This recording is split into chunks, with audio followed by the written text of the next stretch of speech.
Keith Wood, good morning to you. How are you? Good morning, gents. How are you getting on? Yeah, very good. A slightly random way to start the show or the conversation with you. Ralph Rangnick has appointed a full-time sports psychologist at Manchester United. The first time they've had one since the year 2001. We had Keith Barry on the show yesterday morning, and he was talking about working with Rory Best. I was just interested to see, like, the whole notion of the hooker and the sports psychologist is, because it's a bit like getting the yips in golf. If your ball is drifting off to the left or drifting off to the right, you're screwed, and it's very public. And the psychology of it is almost as important as the mechanics. I would think so. I think there's a mixture of the two. There is, if you have any mechanical issue and you keep practicing that, they tend to come out under huge pressure. But also there can be a sense of panic in terms of if you're against a really good or very tall defensive line-out, and you're effectively threading a needle from about 10 metres. And that's quite interesting. And when you're standing and you're looking at someone who's 6'10", who's going to be lifted to a huge height, and you're trying to throw it over him. And it's why an awful lot of the lineouts have changed, why a lot of the numbers are down, just a couple down to 5 and 6 man, why the lineout caller is now, for the most part, in the centre of the lineout, who's able to see exactly what's going on and who is where and what.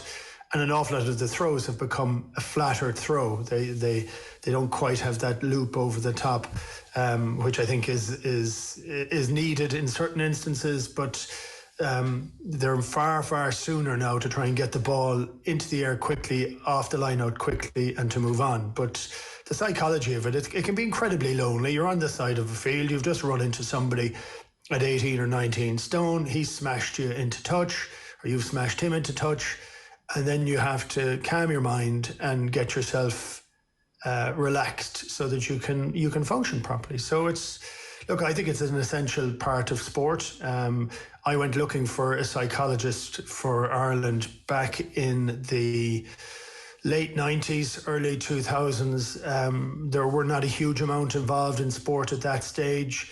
I didn't kind of trust too many of them at that stage either, because you're looking to have a pure sense of trust with the psychologist, that he doesn't destabilize the guys, because you're often looking for a psychologist at a particular moment in time. I think it's ideal if you can have a psychologist that's working with you for 3 or 4 years, because that's the opportunity to really grow, I think.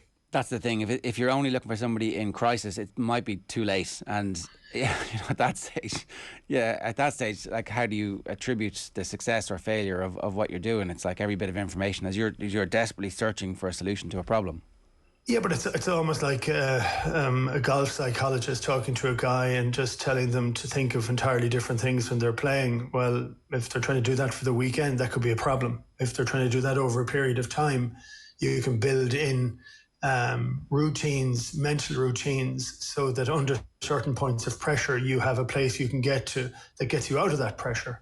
And that's something that can be incredibly essential. I mean, I read every psychology book going in the last few years when I was playing rugby, and have read a huge amount since. But and I wish I'd had it earlier. Actually, I wish I'd got my head around some of the parts of the mental game that were necessary, and like, I had done huge components of the psychology that would be used now. I was very keen very early on doing pre-match visualizations and doing it during the week and trying to understand what I would do under certain circumstances.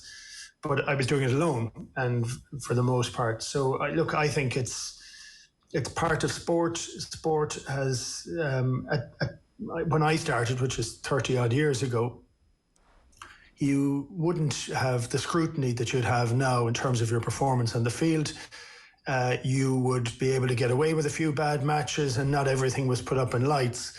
Now the players that are playing are, everything is critiqued, and there's no leeway given for them. Well, they're playing, they're in the jersey, they should be great. So if a guy misses a tackle or misses a throw, that's now a problem and a fault for them. So I think whatever support you can get for that is essential. Yeah, and you've got to be curious and keep trying to improve that. It is kind of bizarre that Manchester United, who is this multi-billion-dollar organisation, haven't already had somebody on the staff full time whose job it is to help people with this side of the game. It strikes me as one of those kind of things that sport, very anachronistic, very bleeding edge in many respects, but also really stuck in its ways in others. Yeah, it can be incredibly conservative in how it goes about different things. And also, a lot of the coaches, I'm not saying in Man United, but a lot of coaches are the boss. So they want to be always considered the boss. And by having a psychologist on your staff, you're giving over a huge amount of control to somebody who will have a huge amount of support and control with different players. So that can often be an issue for the boss who's, and that the guys that are the most confident are the guys who are willing to have smarter people around them. And I think it's a good sign for Man United. I'm a Man United fan as well. So it's a good sign for Man United to see that things haven't gone well for them for an awful long time, and they've changed the coaches and they've changed players, but maybe it's about time to try and rebuild the psychology of the club. We had Ronan Kelleher on last night talking with Joe as well, and about the experience of going on the lines and the disappointment of not getting actually on the field was something that came through. And it should be, it should be a kind of thing where you're ambitious, where you reach that point. But equally, I think from the outside, everybody's like, wow, you managed to go from not being in the Ireland team to going on the Lions tour. It is meteoric by any stretch of the imagination or anybody's definition of that. So where's his game at the moment, and how quickly is he progressing?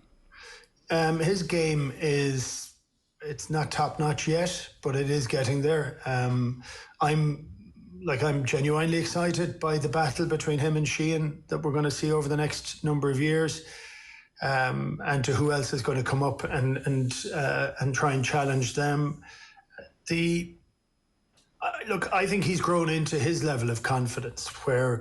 And I think he's been helped by Andy Farrell as well, and the philosophy that we saw actually in the autumn, where there's a little bit more allowed that isn't regimented. So he's a big, fast ball carrier. He is bristling with the level of controlled aggression, which I think is fantastic for a hooker.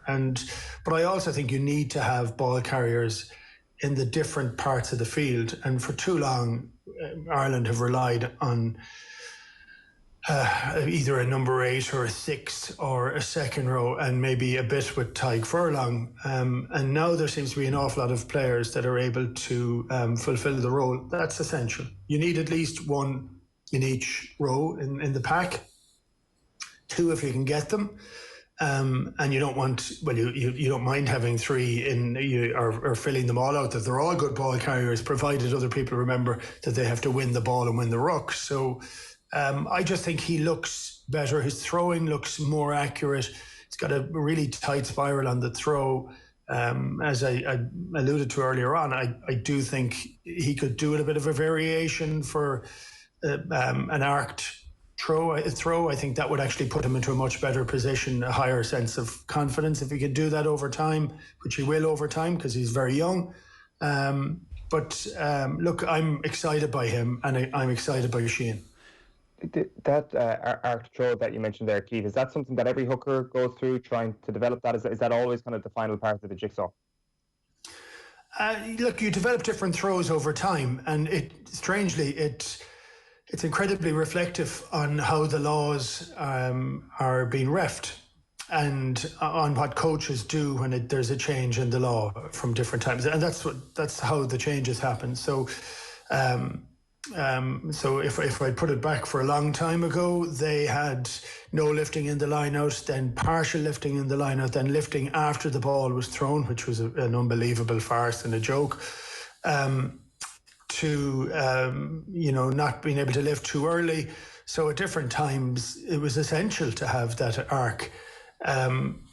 But as I said, the game has changed a lot at the moment, that if you can get up early enough, quickly enough now, and you're ahead, if the jumper gets ahead of their jumper, well then that fastball is essential, because if they put one hand on the jumper's hand, it's a penalty. And that wasn't the case. So that faster throw is phenomenal. But it's just to have the other one in your locker that you need at times. When I started, I had Buck Anderson, Brent Anderson, a New Zealand player playing with Gary Owen, and he was a two jumper with no lifting, and he had 4 different jumps. So he wanted 4 different throws, which was extraordinary at the time, because before it was forward and back, it was as simple, but he had different subtleties that he wanted to be able to build it in, because that's what you needed, because there was no lifting in the line-out. So as the laws change, the throws have to change as well. But it's good to have different things in your locker. The battle isn't just with Sheehan, though, is it? Like, at the moment, Herring has been a bit of I wouldn't say a revelation, but he's been a rock solid international quality hooker for Ireland since Andy Farrell's put him in there on a regular basis. Well, I think he was in the shadow of Rory Best for a long time. I do think he is very consistent. The difference I would have between Herring and the 2 Leinster guys, and any of the other players at the moment, is that the Leinster guys offer an awful lot more than the core elements of hooker, and I think that's where Ireland need to progress. I think at times we are and have been a little bit conservative in that. You're looking for a level of consistent kind of perfection, but I'd like a little bit more brio and more capability around the field, for the very simple reason, if you get blocked down and if you need players that are, I don't know, physically or mentally capable of taking risks, we need to be able to take certain risks because we want to push it further. It all depends whether our target is to be a conservative team, but I think if we look at what nearly every rugby fan would say, is that they're disappointed by how Ireland perform when it gets to a World Cup.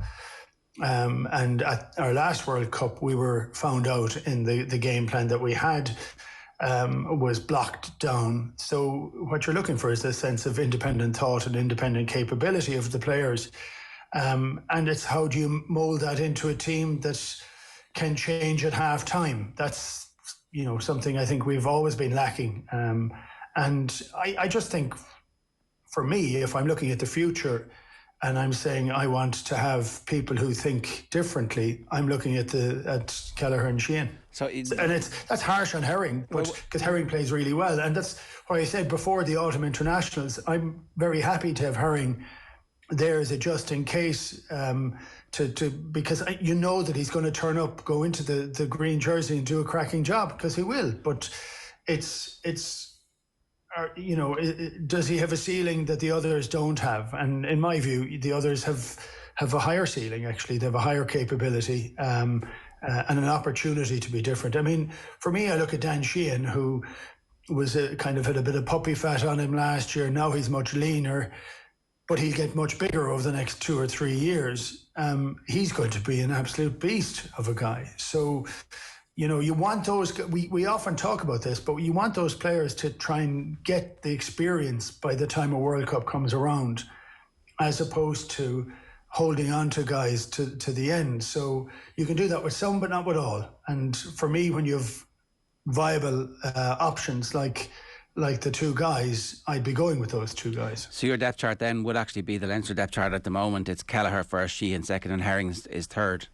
Yes, that's exactly how we look at it. Now, I have a lot of time for Herring because he plays very well. But I mean, what we're trying to say is, would Herring could he be a world class player?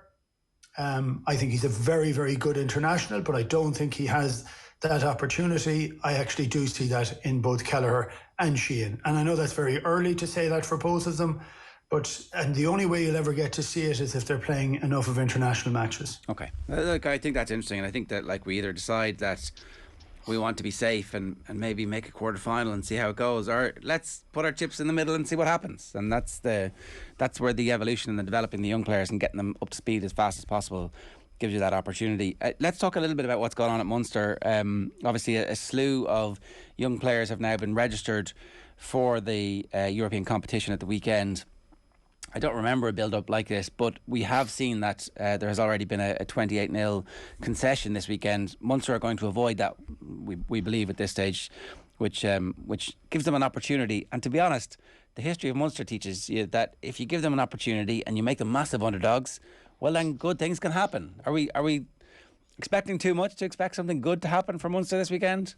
I don't think so, actually. And look, I think there's a lot of a history that will show you that miracles can happen with Munster. But I think you'll have a pretty interesting team. There's a lot of internationals in that team. There's a lot of guys that were already left at home to rest.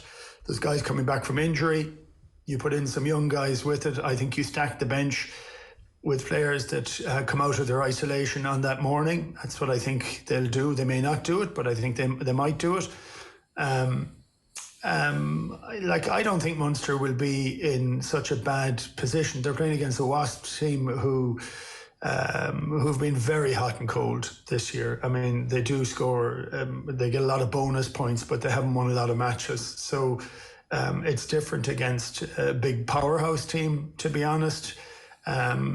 And I think they would really like to make certain they got their season back on track, but I think they'd be more interested in the Premiership. But look, I think Munster have to look at it and say it's a mess. But so many things built around COVID have been a mess. So I mean, I still think you have to query the idea of travelling to the other side of the world. I think for competitions in general, in the mind for the URC at the moment. But I think Munster will put a good team onto the field. I think Ian Costello will do a good job. He knows Wasps very well. He knows Munster very well, even though he's only back into the Munster setup this year. So he has been able to coach. And you know that these are the sort of circumstances that bring Munster together. And there's lots of different conversation going from off the field. There was query whether Van Graan would be going to Bath, that there was whether they were showing an interest in him, which would put Munster in a real state of flux, having lost Stephen Larkham. So with that level of bitchiness in the background, I would expect Munster to go out and play well. And I actually think they have a reasonable chance of winning. And I know that sounds ludicrous, but there's a lot of players that are at home that are of serious quality. Can they be the rallying call to get the best out of some of the young guys that are needed? So the wish is that the young guys are good enough to be able to take the level of contact and the pressure in the scrums. That's the thing that's important, and nobody gets injured. So that's part of the consideration that Munster have to have a look at. That level of flux in the background is really interesting, Keith. How much are you reading into the Van Graan links yourself at the moment? Sorry, say that again? How much are you reading into the potential links of Van Graan away from Munster at the end of the season? Well, I'm looking at that as, I'm a comfortable cynic on most things. So I think that would be a particularly good ploy to have for any negotiation. And he's in the midst of a negotiation for his contract.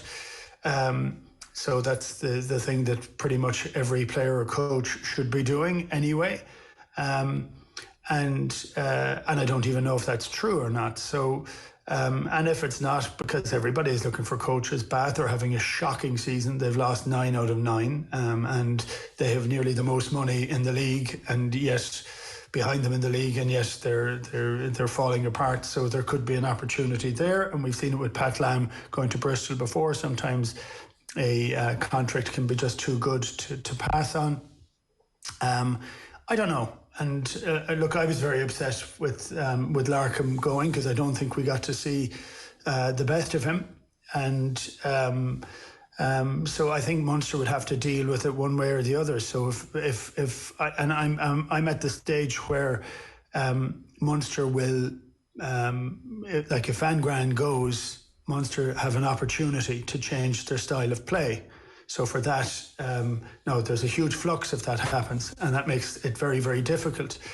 But if he stays, whether Munster continue to change with it or not, or they stick to that, becomes a big question, because I do feel that Munster need to embrace a faster game than they're presently playing. So so I don't know. Can I come in on that? Because it doesn't really feel like there would be a huge change required in personnel for them to embrace the way the game has gone, and it feels like they're trapped a little bit in the with the South African influence, obviously with Van Graan and his background, and a bit of Munster's gene pool as well would have been not entirely dissimilar. But then Larkham comes in, and you can see that they're trying to do something, but it feels like there's a tension there, that they're a little bit pregnant, and we know that doesn't work. So, like, would a new coach coming in be the worst thing in the world? I'm not sure.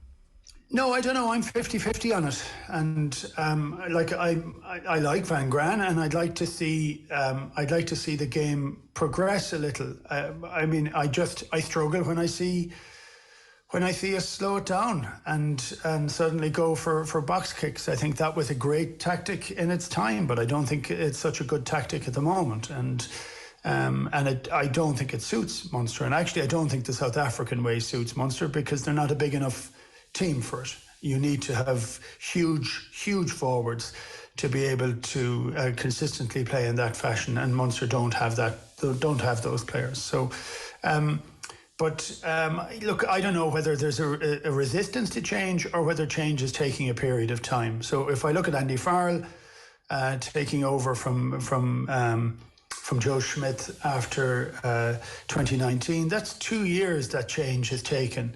And we were frustrated for that for sort of 20 months of the 2 years. And we've only been happy with the progress, really, really happy, I think, in the last few months, because suddenly you could see what it is that they were trying to do. But for a period of time, we were saying, well, we don't know what they're trying to do. But I do think there's been a liberation almost in some of the shackles. There's an opportunity to take risk in Munster. Some of the younger players seem to take that opportunity in Munster, but I think there's a default setting that it's either being coached or it's just taking longer to coach out. So I don't know.